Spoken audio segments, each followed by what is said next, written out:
Welcome back friends in my channel. आज हम देखेंगे डोमिनेंट मार्कर और कोडोमिनेंट मार्कर एक्चुअल में होते क्या है और वो कैसे डिटेक्ट करते हैं। एक्चुअली आपको ये पता होगा कि डोमिनेंट मार्कर क्या होता है। डोमिनेंट मार्कर ये होता है, डोमिनेंट मार्कर मॉलिकुलर, ये हम बात कर रहे हैं मॉलिकुलर मार्कर की। तो मॉलिकुलर मार्कर जो होते हैं, जो डीएनए बेस्ड मार्कर होते हैं, वो टू टाइप्स के होते हैं। एक तो होते हैं dominant marker and other ones are the codominant marker. तो डोमिनेंट मार्कर ये होते हैं the marker which can not be detect the heterozygous condition. They always give the only two types of locus or two types of conditions, either dominant or either recessive. They cannot be showing the heterozygous. जो middle वाली condition होती है वो नहीं detect कर सकते। The marker cannot be detect the heterozygous condition. Marker cannot detect the heterozygous condition.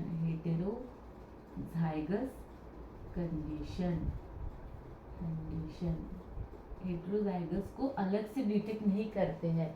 वो तो एक तो आइदर रेसेसिव के साथ जाएंगे या फिर डोमिनेंट के साथ जाएंगे। तो मोस्ट ऑफ द डोमिनेंट के साथ, यानी दे आर गिव द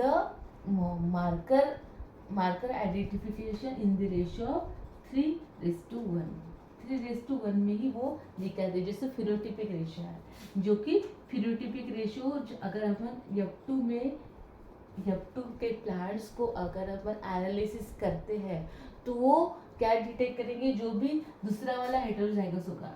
तो फिनोटिपिक वाला जो हम अगर मोनो एलेलिक कंडीशन ले ले, मोनो एलेलिक यानी ये कौन सा, ये 3:1 कौन देता है, फिनोटिपिक रेशियो ही वो ये शो करेगा। मोनो एलेलिक यानी सपोज ए एंड बी दो ही अपने क्या है, लोकस है, दो ही लोकस में ए लोकस के लिए अपने को क्या दिखाना है, हेटेरोजाइगोसिटी और होमोजाइगोसिटी दिखाना है।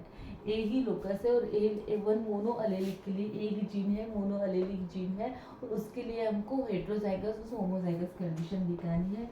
तो ऑब्वियसली हेटेरो, अगर हम जीनोटिपिक रेशियो की बात करें तो जीनोटिपिक रेशियो कैसे होगा, small capital A small A and small A.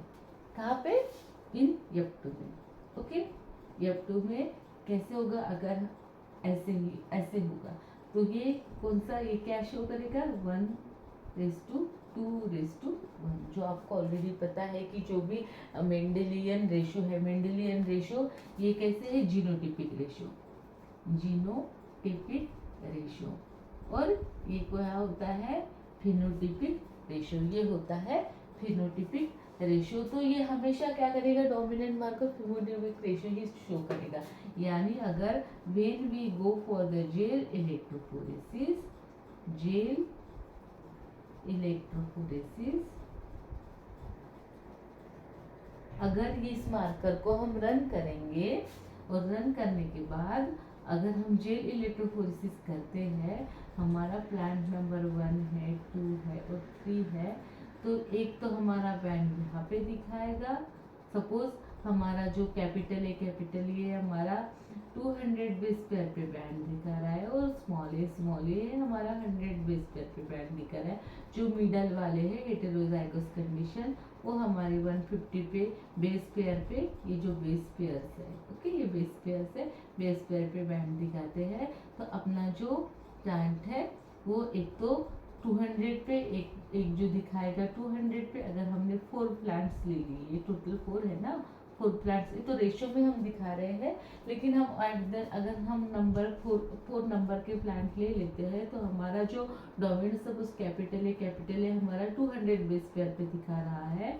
तो ये डायरेक्टली हेटेरोजाइगस वाला भी कैसे, कैपिटल ए ही शो करेगा, फिनोटिपिक रेशियो ऐसे ही शो करेगा। तो अपने 3 बैंड कौन से रहेंगे, अगर हमने 4 पूरे जिसमें डाइवर्सिटी दिख रही, तो चारों प्लांट ले तो हमारे 200 बेस पेयर के 3 बैंड्स दिखेंगे, और एक जो दिखेगा वो 100 बेस पेयर का दिखेगा। वो जो 150 बेस पेयर के जो 2 थे, उनको जो हेटेरोजाइगस वाले जो 50 बेस पेयर के थे उनको वो डिटेक्ट नहीं कर पाएगा। That is called as the dominant marker.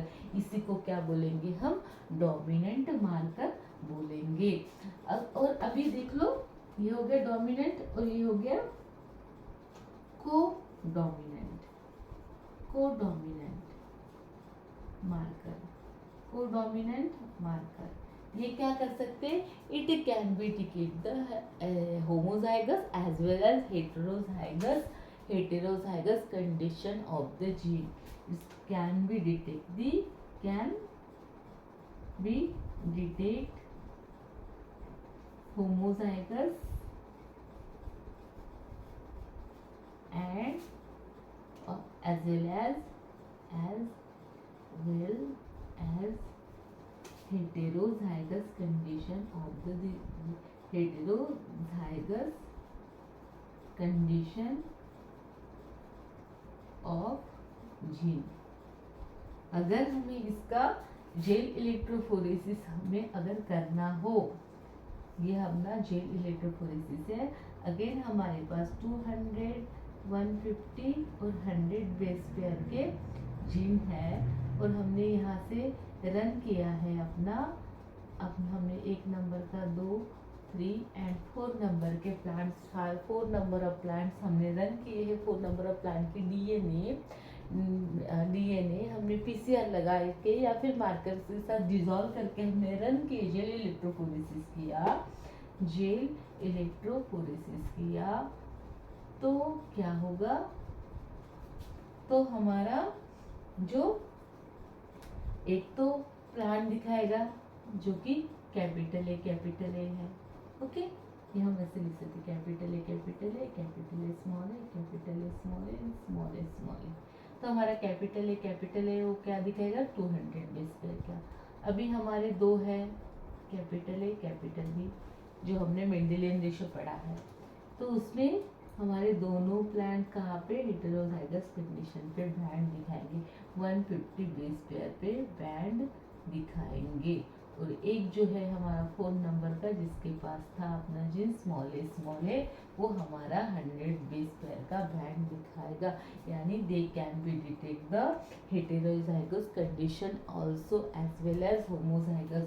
Only homozygous ही नहीं कि ये हेटेरोजाइगस भी दिखाएंगे। That is the difference between that dominant marker. ये हो गया हमारा डोमिनेंट मार्कर और ये हमारा हो गया को डोमिनेंट मार्कर। ओके, तो that is the difference between the dominant marker and को डोमिनेंट मार्कर। ये बेसिक डिफरेंस है।